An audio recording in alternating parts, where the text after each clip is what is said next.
कल रात क्या राजकुमार बाबू अपने कमरे में थे? जी थे। रात 8:45 मैंने खुद अपने हाथों से उन्हें डिनर दिया था। अच्छा। राजकुमार बाबू, कल रात मेन गेट कितने बजे बंद हुआ था? आप 11 बजे आए, उसी के बाद मैंने दरवाजा बंद कर दिया। आवाज क्यों नहीं देते? राजकुमार बाबू।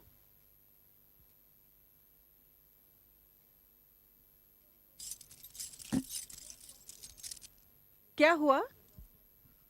मैनेजर बाबू, जल्दी से किसी डॉक्टर को बुलवा दीजिए, मुझे बहुत बुखार है। मैं डॉक्टर हूँ।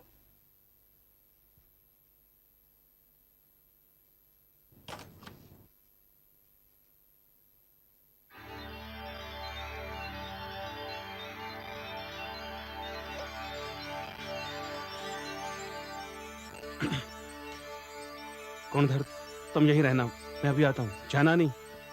जी। जबान दिखाइए जरा। अ, कुछ नहीं हुआ है, जरा सी सर्दी लग गई है। 2 एस्प्रिन भेज देती हूँ, खा के आराम से लेटे रहिएगा। बुखार है? हाँ, करीब 99 होगा। शरीर में बहुत दर्द हो रहा है। सब ठीक हो जाएगा। अंदर बाहर की सर्दी गर्मी की वजह से आपको ठंड लग गई है। एस्प्रिन भिजवा देती हूँ, खा लीजिएगा। फीस कितनी दूं? आप आराम से लेटे रहिए, फीस की कोई जरूरत नहीं।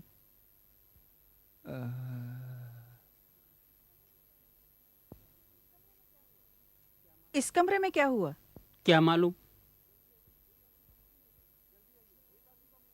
जल्दी आइए, एक आदमी का खून हो गया है। जी हाँ, होटल अनुपमा में। आइए इंस्पेक्टर साहब। डॉक्टर साहब, आप आ गए, बहुत अच्छा किया। आप ही इस होटल के मैनेजर हैं जिन्होंने पुलिस स्टेशन फ़ोन किया था? जी हाँ। लाश सबसे पहले किसने देखी? जी, मैंने देखी। लाश है कहाँ?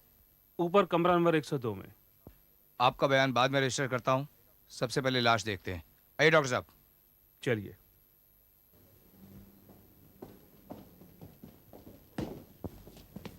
खोलिए। जी, आइए।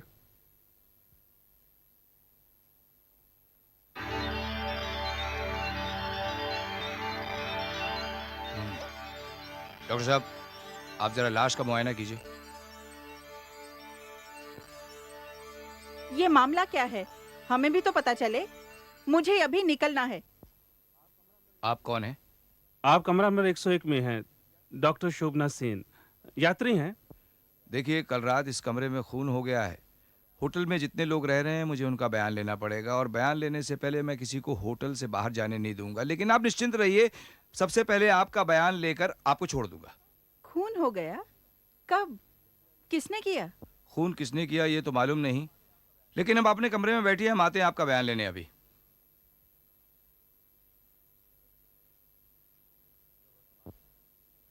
अच्छा हुआ तुम आ गए। नीचे जो सिपाही खड़ा है उसको साथ लेकर पहले और दूसरे मंजिले पर जितने भी यात्री हैं उनका नाम और पता नोट करो, और उनसे पूछताछ करो कि वो कल रात कहाँ और क्यों थे। हाँ, और कमरा नंबर 103 और 101 की पूछताछ मैं करूंगा। जाओ। हाँ डॉक्टर, क्या पता चला? छुरी से वार हुआ है या फिर किसी लंबे पेने जैसे हथियार का इस्तेमाल हुआ है।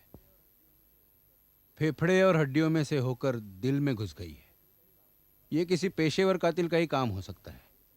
एक ही वार में मरने वाले की मौत हुई है। खून का समय क्या था? मैं ठीक से ऑटोप्सी के बगैर बता नहीं सकता, फिर भी लगभग 9 और 12 के बीच में हुई है। तो इनके मुंह पर जो दाग हैं वो कितने पुराने लगते हैं? अंदाजन यही कोई 10-12 साल पुराने। अच्छा, आप ये बता सकते हैं कि उनकी उम्र क्या होगी? शक्ल देखने से तो कुछ पता नहीं चलता। यही कोई 40 के लगभग। डॉक्टर साहब, अगर आपका काम खत्म हो गया तो आप जा सकते हैं। मैं लाश आपके पास अस्पताल में भिजवा देता हूँ, आप उसका पोस्टमार्टम कर दीजिए, लेकिन मुझे रिपोर्ट कल तक चाहिए। हाँ राइट सर। मैनेजर साहब, आप जाकर अपने दफ्तर में बैठिए और नीचे से एक कांस्टेबल को ऊपर भिजवा दीजिए। ऐसा करते, वो जो महिला है उनसे भी निपटा ले। महिला है, ऊपर से डॉक्टर तो उनका हक पहले बनता है ना।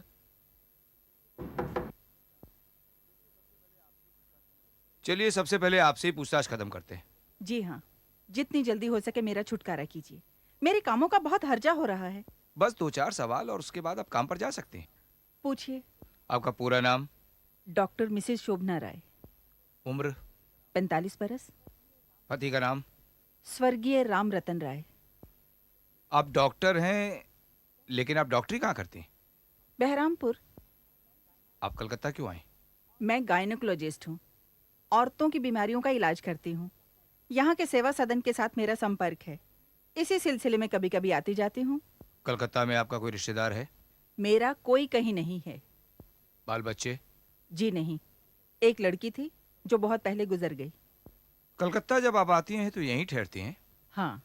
इस बार कलकत्ता कब आई? परसों। कल रात आपके पास वाले कमरे में राजकुमार बासु नाम के एक सज्जन का खून हो गया।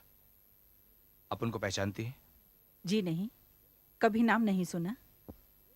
राजकुमार को आपने कभी देखा? नहीं नहीं, आसपास रहती हैं इसलिए मैंने पूछा। जी नहीं, पहले कभी नहीं देखा। वो चेहरा देखती तो जरूर याद रहता। आप कल रात 8 बजे कहाँ थी? 8 बजे मैं सेवा सदन अस्पताल से वापस आई। हाथ मुंह धोकर कपड़े बदलकर नीचे डाइनिंग हॉल में खाना खाने चली गई।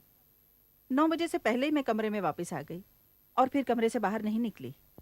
रात को कुछ पता चला आपको? 9:15 बजे मैं सो गई थी, लेकिन रात भर नींद बार बार टूटती रही, पास वाले कमरे में आवाज की वजह से। पास वाले कमरे से आवाजें? लेकिन कैसी आवाजें? कमरे में आवाज हो रही थी या नहीं ये तो पता नहीं, लेकिन कमरे का दरवाजा बार बार खुल रहा था, बंद हो रहा था। तब क्या वक्त था? घड़ी तो नहीं देखी थी, अंदाजन 9:30-10 का समय होगा। आपने कुछ किया? मैं क्या करती, होटल में तरह तरह के लोग आते हैं, उन्हें दूसरों की सुख सुविधा की तो चिंता नहीं होती। आपको सुबह कब पता चला? खून हुआ है, आप ही से पता चला। सुबह सुबह नौकर चाय दे गया, फिर तैयार होकर नाश्ता करके बाहर जाने के लिए निकलने ही वाली थी कि साथ वाले कमरे में से दरवाजा खटखटाने और चीखो पुकार की आवाजें सुनाई दी। मैंने अपने कमरे से निकलकर देखा तो खान सामा और मैनेजर बाहर खड़े थे। मैंने उनसे पूछा कि क्या हुआ, तो किसी ने कोई जवाब नहीं दिया। फिर मैं 103 नंबर कमरे में चली गई। 103? हाँ, 103 नंबर कमरे में आप क्यों गई? वहाँ एक सज्जन बीमार हैं, वो डॉक्टर को बुलवा रहे थे, मैं उन्हें देखने चली गई। आप उन्हें पहचानती हैं? देखा तो था, लेकिन कोई जान पहचान नहीं, मैं तो उनका नाम तक नहीं जानती। उन्हें हुआ क्या था? सर्दी की वजह से मामूली बुखार हुआ था। फिलहाल और कुछ नहीं, आप काम पर जा सकती हैं, लेकिन हमें बिना बताए आप कलकत्ता छोड़कर नहीं जा सकती।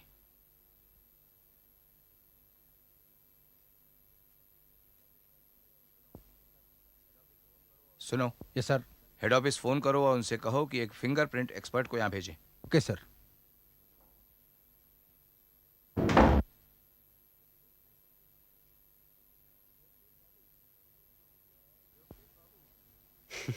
व्योमकेश बाबू, ये औरत काफी तीखे मिजाज की है और निडर भी। लगता है पुलिस के तौर तरीकों से काफी वाकिफ है। क्यों नहीं, आके डॉक्टर जो है। आइए।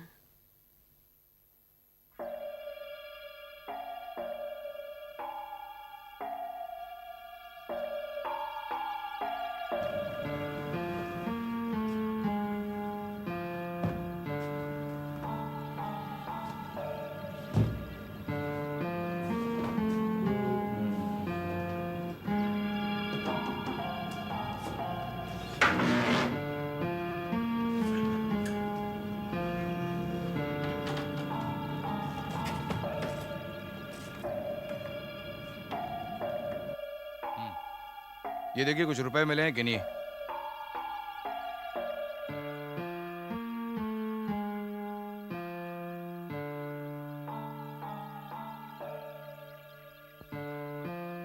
सुकांत सोम?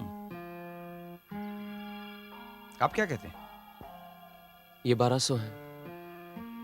मुझे तो लगता है ये आदमी अपने कमरे में आया होगा, कपड़े निकाले और लुंगी बनियान पहनकर लेट गया होगा।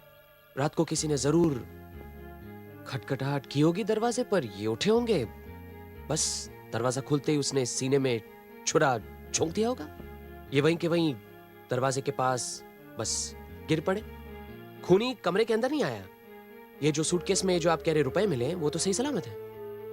लेकिन इस डायरी में सुकांत सोम नाम लिखा है, जबकि इस कमरे में रहने वाले का नाम राजकुमार बासु है। हाँ, तो राजकुमार बासु तो क्या असली नाम तो नहीं लगता। शायद असली नाम सुकांत सोम होगा। देखिए, हर पन्ने पे शहर का नाम और कुछ लोगों के नाम लिखे हैं। जैसे पहला है बनारस, हरिनाथ कुंडू, राम सेवक सिंह। दूसरा है कटक। सुकांत सोम नाम को जाना पहचाना सा लग रहा है। आपको मालूम है सुकांत सोम? सुना है कभी? नहीं, मैंने तो नहीं सुना। दूसरा है कटक, श्रीनाथ पटनायक, सुधीर मिश्र, राम किंकर महापात्र। हम्म, तीसरा है जलपाईगुड़ी, हरिदास भट्टाचार्य, गनपाइन, जसोदा पाल। ये देखिए, ये पन्ना कलकत्ते का है। इसमें 4 नाम हैं: मोहनलाल कुंडू, श्यामकांत लाहिरी, जगबंधु पात्र और लतिका चौधरी। इनके पते भी लिखे हुए हैं और हर एक नाम के आगे एक रकम लिखी हुई है। लगता है ये आदमी जरूर ब्लैकमेल कर रहा था लोगों को। ऐसा जान पड़ता है। लेकिन ये भी तो हो सकता है कि शायद ये इंश्योरेंस का दलाल हो। इंश्योरेंस का दलाल है, लेकिन कोई इंश्योरेंस के दलाल का खून क्यों करेगा? फिर अपना इनाम क्यों बदलेगा? तो आपका ये कहना है कि राजकुमार बासु जिन लोगों को ब्लैकमेल करता था, उनमें से ही किसी ने उसका खून कर दिया। ये तो कहा नहीं जा सकता, लेकिन ये जो 4 लोग हैं, शायद इनसे अगर हम पूछताछ करें तो काफी कुछ पता चल जाएगा। चलिए, वो 103 में कौन है, उस मेहमान से जरा मिलते हैं। आइए ये आइए रखिए अपने पास। आइए। चलिए।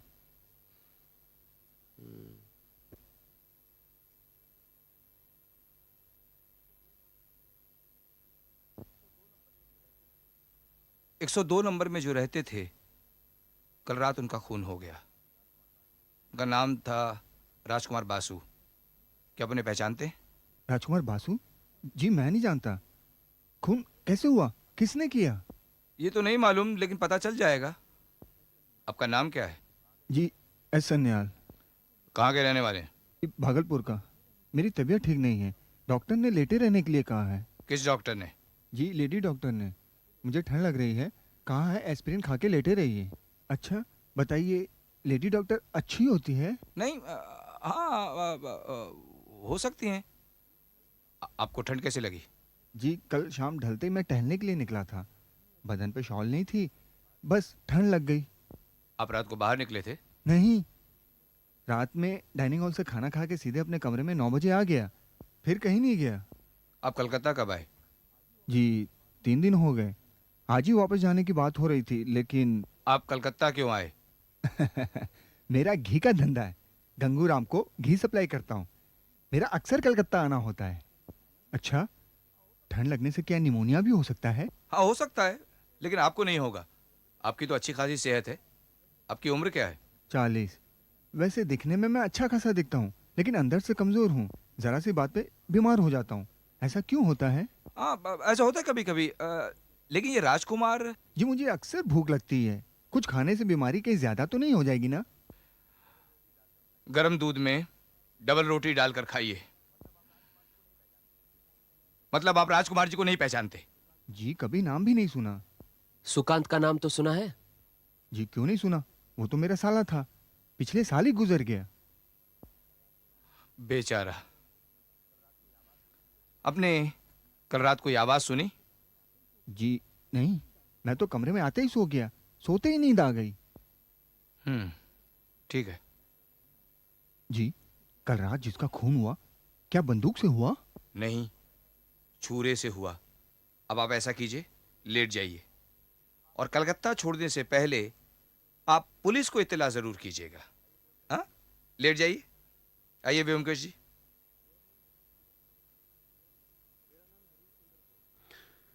मेरा नाम हरीश चंद्र होड़ है। आपकी उम्र? 45 साल। मैनेजर साहब, आप इसी होटल में रहते हैं? जी हाँ। कितने दिनों से? जी मैं पिछले 8 सालों से रह रहा हूँ। राजकुमार बासु के बारे में आप क्या जानते हैं? जी वो पटना से हैं। 1 मिनट।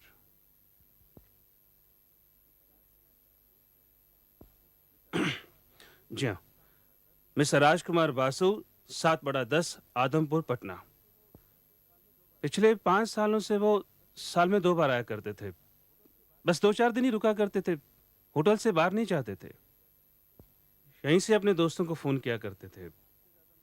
बस इससे ज़्यादा मैं उनके बारे में कुछ नहीं जानता। इस बार कब आए? जी, परसों। किसी को टेलीफोन किया था? परसों रात को आए थे। उस रात तो नहीं किया। हाँ, कल ज़रूर किया था।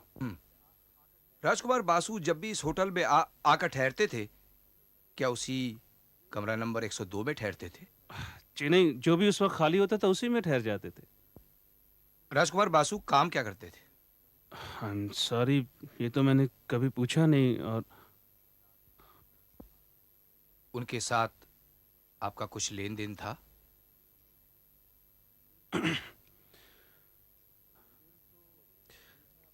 लेन देन तो नहीं था। इस बार उन्होंने मेरे पास 5,000 रुपये जमा करवाए थे। 5,000? इन रुपयों की आपने कोई रसीद दी थी उनको? दरअसल वो पैसे 1-2 दिन के लिए हिफाजत से रखने के लिए देते थे, इसलिए रसीद की कभी जरूरत नहीं पड़ी। कल रात जब खून हुआ, क्या आप होटल में थे? हाँ, वो मैं हमेशा होटल में रहता हूँ। मेरी पत्नी और बच्चे ढाकुरिया में किराए के मकान में रहते हैं। बीच बीच में मैं उनसे मिलने चला जाया करता हूँ। कल भी मैं उनसे 2 घंटे के लिए मिलने चला गया था। जब रात को मेहमान डाइनिंग टेबल पर बैठे तो मैं उनसे मिलने चला गया और फिर 11 बजे के करीब वापस आ गया। कल रात जब खून हुआ तब क्या आप होटल में थे? हाँ या ना?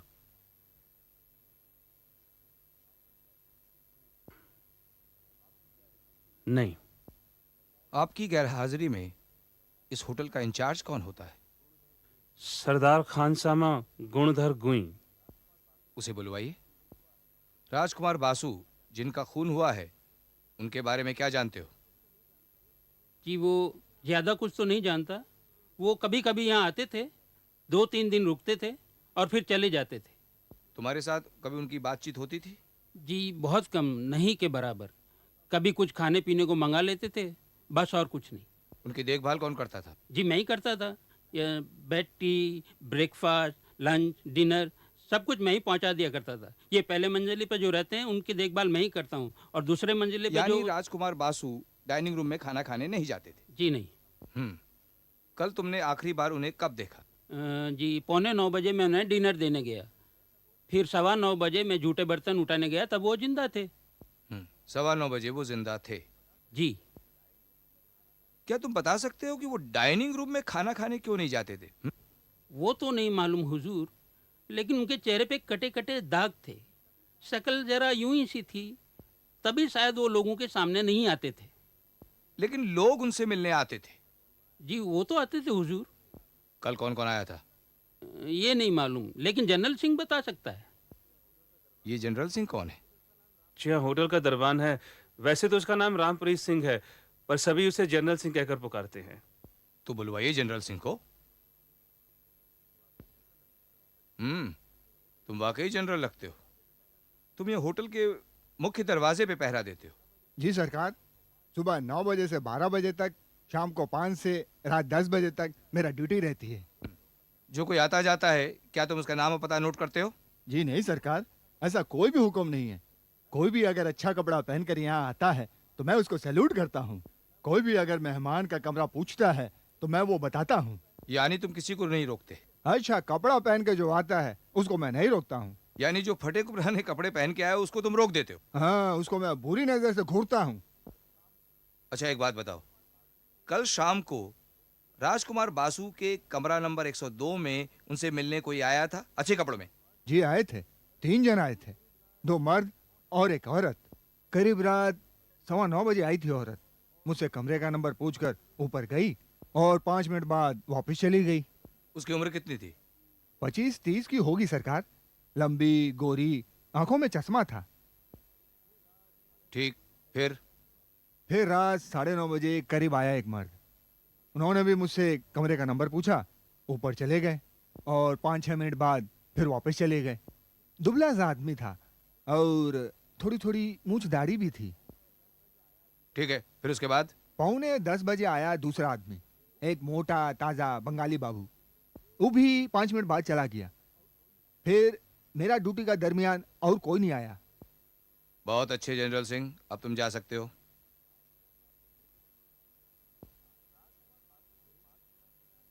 राजकुमार बासु के 5,000 रुपए आपने कहाँ रखे?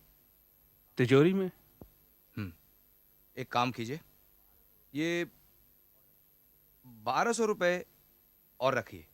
ये मुझे उनके सूटकेस से मिले थे। और पूरे रुपयों की रसीद दे दीजिए मुझे आप। जी।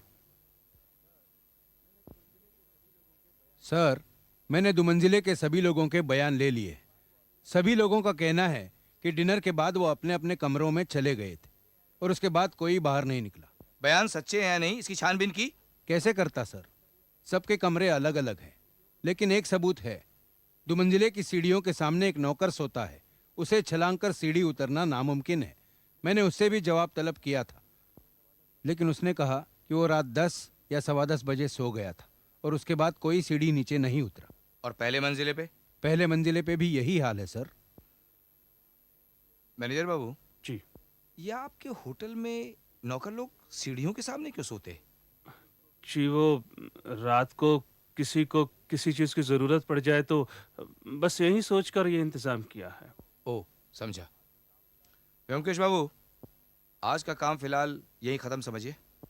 हाँ, ये देखिए, ये रहे 4 नाम जो राजकुमार बासु की डायरी में मिले थे। 3 आदमी और 1 औरत। अब बोले तो इनसे भी लगे हाथों मिल लें। हाँ, क्यों नहीं? अगर आज ये सब मिल गए, मुझे तो लगता है कि आज ही खूनी का पता चल जाएगा। ये तो बहुत ही अच्छा रहेगा, बहुत खुशी की बात है। ये देखिए, जग बंधु पात्र, ये यहाँ से बहुत करीब रहता है। चलिए मिल लें।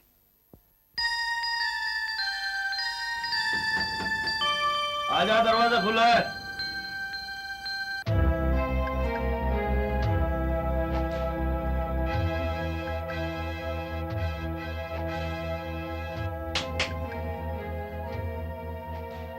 आप ही का नाम जगबंधु पात्र है? हाँ, क्या बात है? कल रात निरुपमा होटल में राजकुमार बासु नाम के एक सज्जन की हत्या हो गई। राजकुमार की हत्या हो गई? हाँ, उसी सिलसिले में मुझे आपसे कुछ 2-4 सवाल पूछने हैं। बैठिए बैठिए बैठिए बैठिए, मैं अभी आया। आप क्या लेंगे, चाय कॉफी? नहीं, आप उसकी चिंता मत कीजिए। अब बैठिए, मैं अभी आया, बैठिए।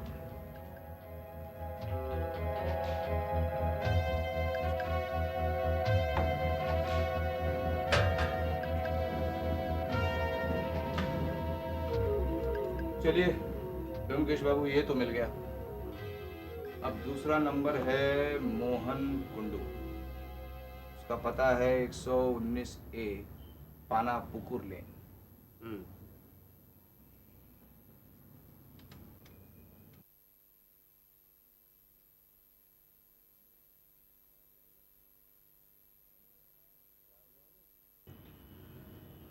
क्या हो गया इन्हें? हाँ कहाँ गए? हाँ हाँ, जगबंधु बाबू, अरे जगबंधु बाबू। लगता गायब हो गए। अरे गायब कैसे हो जाएंगे, मैं अंदर जाके देखता हूँ। आओ तो मेरे साथ। जगबंधु बाबू।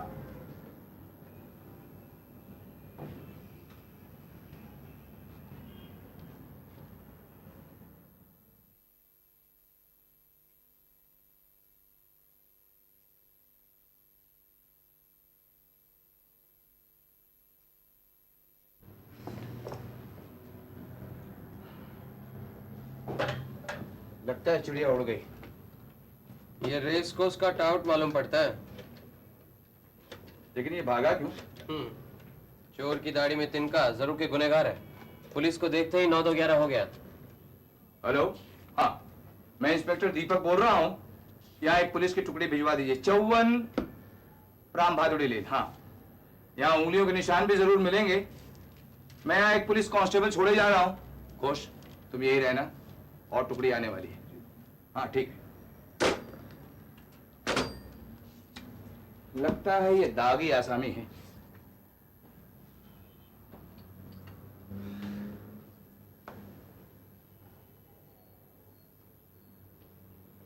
व्योमकेश बाबू, ये जगबंधु ही राजकुमार बासु का कातिल लगता है, इसीलिए भाग गया। कुछ कहा नहीं जा सकता, शायद नहीं। हाँ, राजकुमार बासु की मौत की खबर सुनकर चौंका जरूर था, लेकिन चौंकना बनावटी था। चलिए। मोहनलाल कुंडू तो पत्नी समेत काशी घूमने चला गया। उधर श्यामाकांत लाहिड़ी घर पर नहीं है, दफ्तर में है। दोनों जगह से मायूस हुए हैं। देखिए लतिका चौधरी घर पर है या नहीं। आप परेशान न हो, आपको आने की जरूरत नहीं। मुझे बस पुलिस का एक आदमी दे दीजिए। नमस्कार। नमस्कार। वो घर पर नहीं है? आपका नाम ही लतिका चौधरी है? हाँ। आप ही से काम है, बस 2-4 सवाल करने हैं। बैठिए।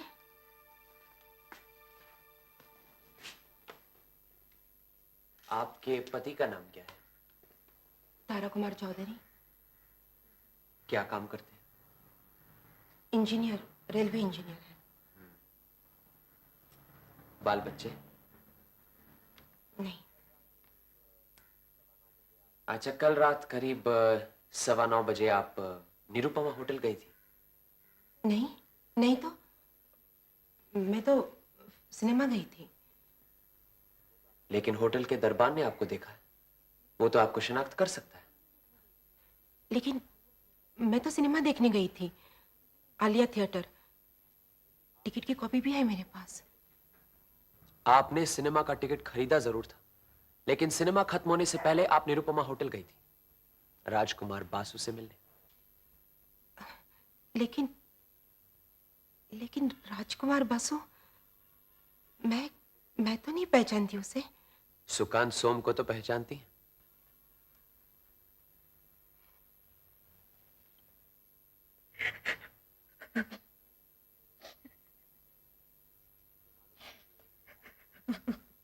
मुझे मालूम है कि राजकुमार बासु, सुकांत सोम एक ही इंसान का नाम है। वो आपको ब्लैकमेल कर रहा था। कल रात को 9:15 बजे आप सिनेमा से लौटते समय निरुपमा होटल गई उन्हें रुपए देने के लिए। आप मुझे सारा किस्सा बताइए, आपको कुछ नहीं होगा।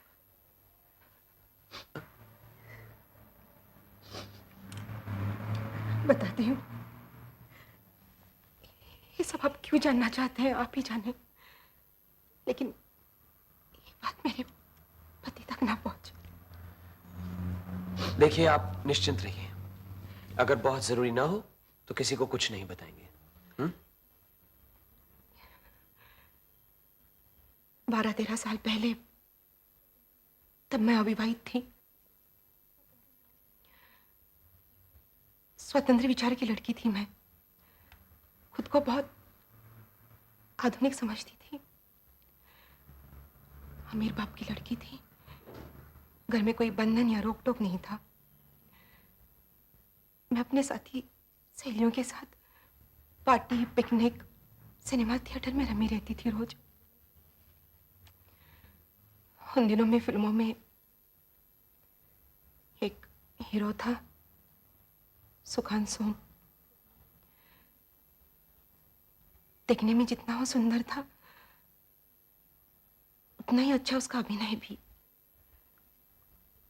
मैं उसके प्रेम में पागल सी हो गई। शायद वो उम्र ही ऐसी कुछ थी। 24 घंटे मैं उसी का ध्यान करती रहती। संगी साथी मुझे समझाते, लेकिन मैं तो जिद पकड़ कर बैठ गई कि शादी करूंगी तो सुकांत से ही करूंगी। उसे मैंने चिट्ठी लिखना शुरू कर दिया। फिर छुप छुप के मिलने भी लगी। और तब पता चला कि सुकांत विवाहित थे। घर में उसकी पत्नी थी। और फिर मेरा प्यार ठंडा पड़ गया। मेरे पिताजी को पता चला, या पता नहीं कैसे, लेकिन उन्होंने मेरी शादी फौरन कर दी। मेरे पति सज्जन आदमी हैं, लेकिन कर्तव्यपरायण। जैसे वो खुद जिम्मेदारी निभाते हैं, वो चाहते हैं कि हर आदमी कर्तव्यपरायण हो। उनके संपर्क में आके मैं धीरे धीरे बदल गई। मेरे पति को प्यार से और श्रद्धा से देखने लगी। हमारी कोई संतान नहीं है, लेकिन हमारा विवाहित जीवन सुखमय है। कुछ दिनों बाद अखबार में एक सनसनीखेज खबर छपी। सुकांत ने अपनी पत्नी का खून कर दिया था। केस अदालत में गया और सुकांत छूट गया, इसलिए कि उसने अपनी पत्नी का खून आत्मरक्षा के लिए किया हुआ था। पत्नी ने पति पर छुरे से वार किया था, उसके मुंह पर भी कई वार किए, और सुकांत ने अपनी पत्नी का गला दबाकर उसको मार दिया। ऐसे ही 3-4 साल गुजर गए। सुकांत का फिल्मी जीवन खत्म हो गया था। इस तरह से कटे हुए जख्मी चेहरे को लेकर उसको फिल्मों में कौन काम देता। एक दिन यकायक को अपनी घिनौनी शक्ल लेके मुझसे आ मिला। उसने कहा कि मुझे पैसे दो, ज्यादा नहीं, सिर्फ 300 रुपये 6 महीने बाद।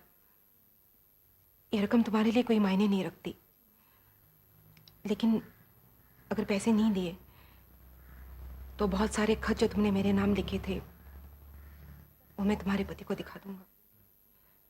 तब से 6 महीने बाद मैं उसे 300 रुपये देती आई हूं। 300 रुपये मेरे लिए कोई बड़ी बात नहीं है, लेकिन हमेशा डर सा लगा रहता है कि इन्हें कुछ पता ना चल जाए। बस इसी वजह से मैं कल निरुपमा होटल गई थी। इसके अलावा मुझे कुछ नहीं मालूम।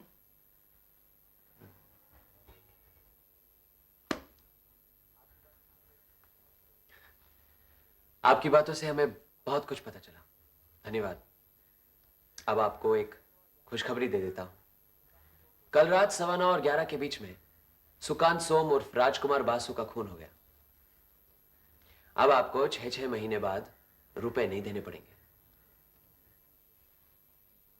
आप बैठिए, कम से कम आपको चाय तो पिला दो। नहीं नहीं, थैंक यू।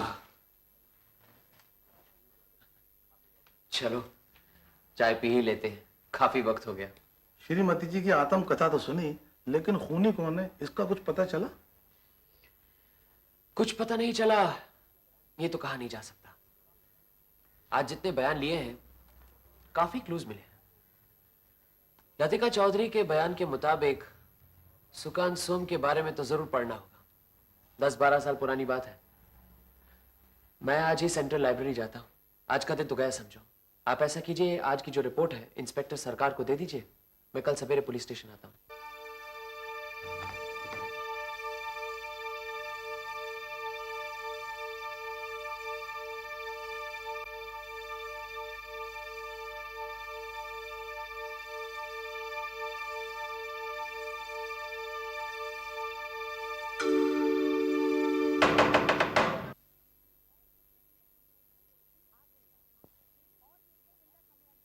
आ गए आप?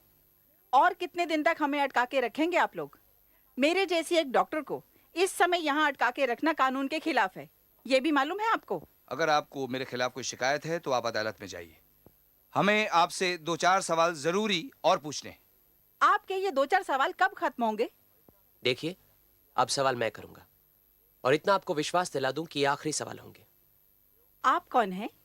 आप हैं व्योमकेश बख्शी। इनका नाम आपने जरूर सुना होगा। आइए। आइए। डॉक्टर शोभना, आपको एक कहानी सुनाना चाहता हूं। ये क्या मजाक है? मजाक नहीं, आप बैठिए। बैठिए तो सही, बैठिए। ठीक है, जो भी कहना है जल्दी कह डालिए। मैं आज ही बहरामपुर जाऊंगी। ये तो बाद की बात है। ये कहानी मैंने अखबार में पढ़ी। आपको सिर्फ संक्षेप में बताता हूं। सुकांत सोम नाम के एक फिल्म अभिनेता थे। लगता है पहचानती। आपकी एकमात्र पुत्री शर्मिला का पति। सुकांत ने फिल्मों में काफी नाम कमाया था। आप तब वर्तमान में डॉक्टरी कर रही थी। सुकांत का भी वहां काफी आना जाना था, और था तो वो वहीं का लड़का। आते जाते आपकी बेटी से उसकी जान पहचान हुई, प्रेम हुआ।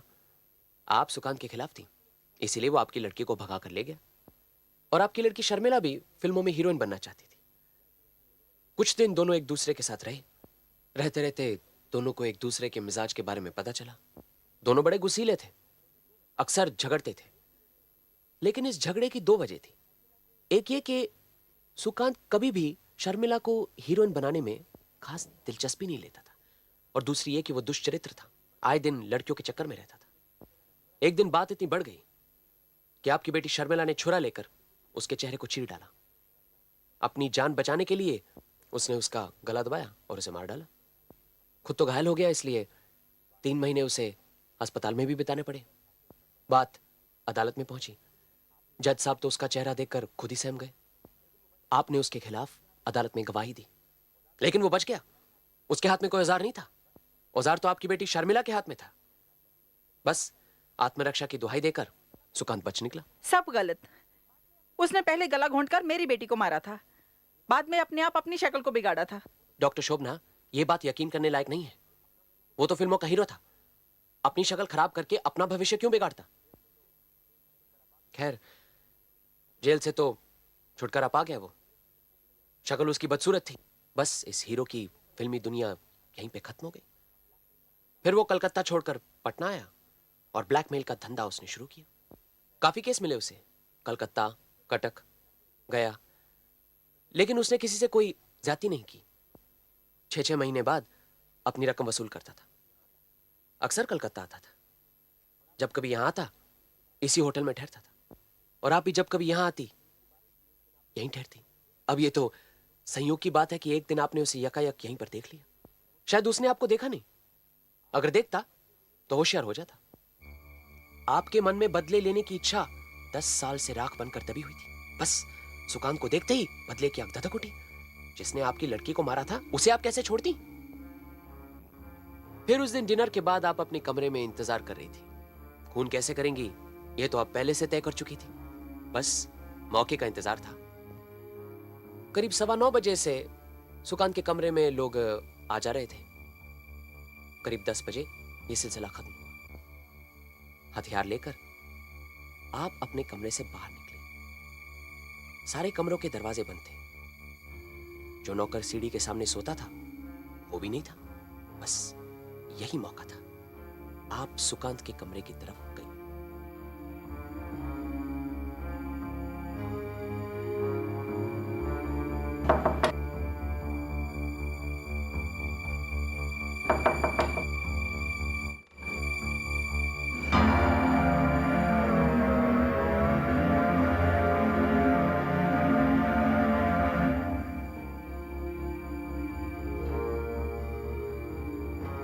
आपके साथ राजकुमार बासु का कोई संबंध था, यह बात तो कोई नहीं जानता था। इसलिए कोई आप पर शक भी नहीं करता। बल्कि जो लोग राजकुमार बासु से उनके कमरे में मिलने गए, सारा शक तो उन्हीं पर पड़ता ना। लेकिन आप 2 छोटी छोटी गलतियां कर बैठी। एक तो यह कि उस दिन जब इंस्पेक्टर साहब आपसे जिरह कर रहे थे, आपने बताया कि राजकुमार बासु को आपने कभी देखा नहीं था। जी नहीं, पहले कभी नहीं देखा। वो चेहरा देखती तो जरूर याद रहता। लेकिन राजकुमार बासु का चेहरा देखने लायक नहीं है, यह आपको कैसे पता चला? दूसरी गलती, जब आपसे पूछा गया कि क्या आप 103 नंबर वाले को पहचानती हैं, तो आपने कहा कि देखा तो था, लेकिन कोई जान पहचान नहीं। अगर आपने 103 नंबर वाले को देखा होता, तो ये जाहिर है कि 102 नंबर वाले को भी देखा होता। लेकिन यह बात आप छुपा गई। लेकिन ये 2 बातें मेरे मन में घर कर गईं। और जब 10 साल पुराने अखबार में सुकांत सोम के केस की कार्रवाई के बारे में पढ़ा, तो मुझे पता चला कि सुकांत सोम की बीवी शर्मिला आप ही की बेटी है। तब मेरा शक पक्का हो गया। सब गलत है। सुकांत ने मेरी बेटी का खून किया था, लेकिन मैंने सुकांत का खून नहीं किया। और करूंगी भी कैसे? मेरे पास क्या कोई छुरा छुरी है? जी हाँ है। देखिए उस बैग में, देखिए। नहीं है, नहीं है। देख लीजिए आप, देख लीजिए, देख लीजिए। छोड़ दीजिए, छोड़ दीजिए मुझे, छोड़ दीजिए, छोड़ दीजिए, छोड़ दीजिए मुझे। चलिए, खून करने का औजार भी मिल गया, वरना कुछ परेशानी होती।